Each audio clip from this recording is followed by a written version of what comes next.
Welcome to the Speak to Influence podcast. I'm Karen Sachs, and I have an important question for you. Have you ever left a conversation and wondered, geez, I wonder if I made my point? I hope I didn't sound stupid. That is the kind of thing we're talking about today, because the truth is, you rarely say something in just one conversation that makes a huge difference in your reputation. It's normally dozens of small communications habits that people don't tell you about that affect your reputation with them. So today we're going to talk about the 5 big mistakes and the ways to improve them. Karen, welcome. I'm so glad you're live with me tonight. So let's talk about the conversational mistakes that quietly damage your reputation.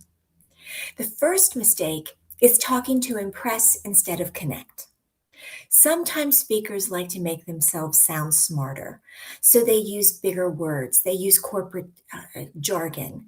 They have a tendency to talk about complex concepts when it really just can be made very simple.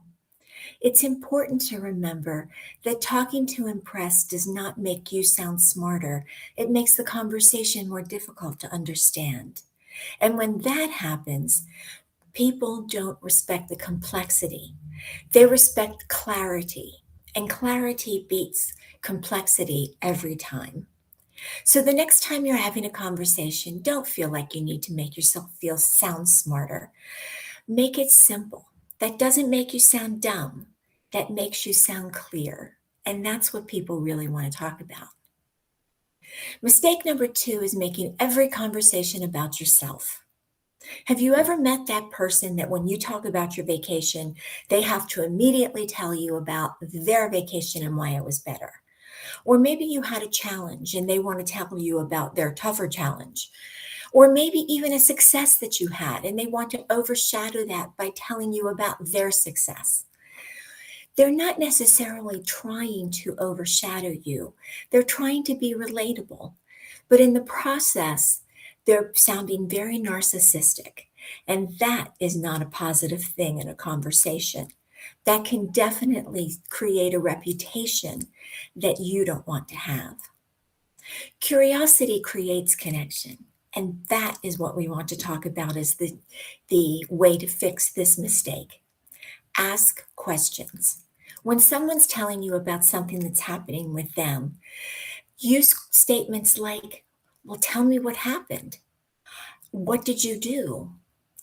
Well, then what was next? Those simple questions create connection, and connection is what everybody wants. So stop making the conversation about yourself and make it about the person that you're talking with. People who aren't heard feel ignored, but people who feel heard feel connected to you, and that improves the conversation. The third mistake is overloading people with unnecessary details. Every single backstory, exception, point. Think about your GPS. What if your GPS said, on this road 15 years ago, so and so did this? That would get you nowhere fast. Instead, what the GPS says is, in 1 mile, turn right. Well, in 1 mile, turn right, that is short and sweet. It's not complex, it's simple, and there are no unnecessary details. That is the way that people want to be talked to. They don't want to get lost in the weeds while you're talking to them. And this is a great place to put your point first communication. And remember, start with your point first. Don't ramp up to it. Don't give the backstory. Just tell them what you think. I have decided to go with recommendation B. Then give them a small reason, a brief explanation, or a brief example. And then finally, address what the next steps are. After you've done that, stop talking. Keep it simple. Don't overload people with unnecessary details because the brain can only process so much. And when people have to focus on trying to pay attention to what you're saying, they don't get to pay attention to your big idea. And that is what you want them to remember. Mistake number 4, listening only to respond. How many times have you been focusing on what you want to say next instead of really listening to what people are saying to you? That's very, very common. So it's important that you listen for the facts, the emotions, and the intentions. Don't overlook the emotions and the intentions because sometimes the words aren't the real message. Sometimes, for example, if someone says, I'm fine, well, the words are, I'm fine. But the fact is that emotionally, they don't sound fine. And their intention may be to say something like, I really need to talk. I really need to be heard right now. I could use a hug.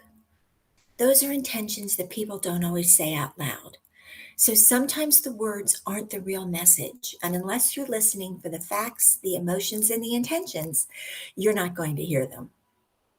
And finally, and probably most importantly, mistake number 5, ending a conversation without a purpose. Finish your conversations with appreciation, clarity, and the next steps. So many times people just say things like, well, okay, it was nice talking to you. Instead, say something like, it was great talking to you. I really appreciated the conversation today. Let's do it again next week. You showed your appreciation. It's short and sweet. You're being clear that it was great talking to them. And you've talked about next steps. Let's connect next week. So again, those mistakes are talking to impress instead of connect, making every conversation about yourself, overloading people with unnecessary details, listening only to respond, and number 5, ending conversations without purpose. Your challenge for this week is to choose just one of those habits to improve over the next 7 days. Figure out which one you have a tendency to fall into, and then fix it. It can affect your reputation. You want to make sure that you've got the best reputation that makes you feel trusted, credible, and someone that they want to connect with. I hope this conversation has been helpful for you today. If so, feel free to share it with someone else. And if you'd like daily conversations about this, both daily posts as well as a weekly free masterclass, please join my school at skool.com and look up Act Like a Great Communicator. That's where you'll find me every day. Thanks for your time today, Karen. I appreciate you being here live. And for all of you watching the replay, thank you. Have a wonderful new week, everyone. Good night.